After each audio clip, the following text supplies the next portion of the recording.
don't you just hate it whenever you're trying to get the paint out of your brush and it just won't come out? Like, right, introducing the rinser, the easiest and best way to clean your paintbrush. Look at that, all the pink paint's gone.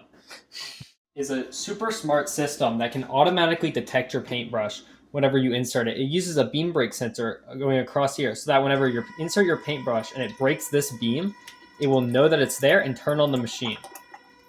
We also have a potentiometer mounted down here that allows for variable speed control. So whenever you insert the brush, it will turn on, and you can actually turn up the speed so that it will clean your brush better, just like this. This was our design for the rinser. We initially started off with this CAD model. It's just a really simple 3x8x8 box with a cup and an agitator in the center. And then we actually moved on to trying to build the box. This thing was a pain to build, to be honest. You'd be surprised how hard it is to get 6 acrylic panes together with extruded aluminum, but we finally got it together after a couple of weeks. And then we moved on to 3D printing. We printed several variations of agitators and different versions of the cups. We had a makeshift IR sensor here before our beam break came in the mail. And this is essentially the finished product in CAD, and this is what it looked like in real life. The disciplines that our project involved were mainly chemical, because we had to know what kind of solvent we could put inside of our product. We went with water because acetone will melt plastic.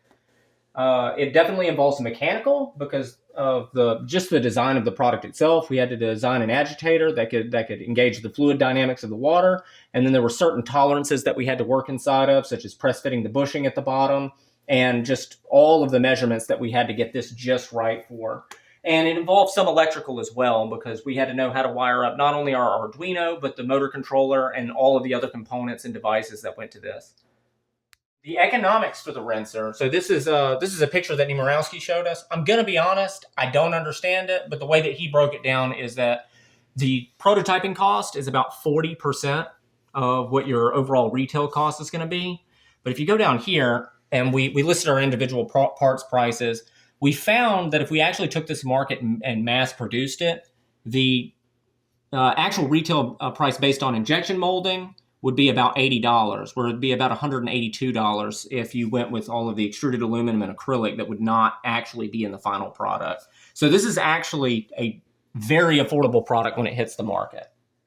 Next, we want to discuss our design philosophies. We went into this project with 3 major goals.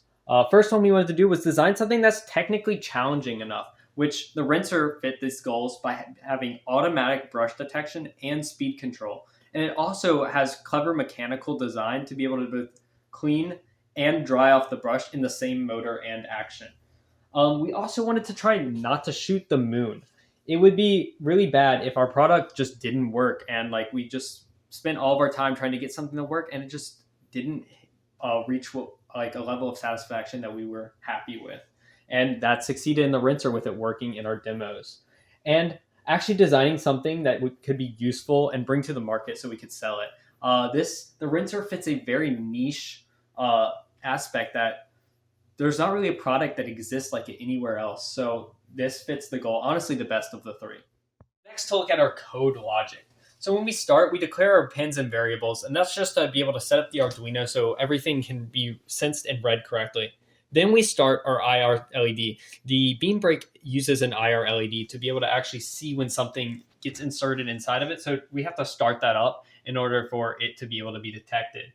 And then we enter the loop portion of our code where every single cycle, it checks to see if the beam break is blocked. And if it's not, then it just simply turns off the motor.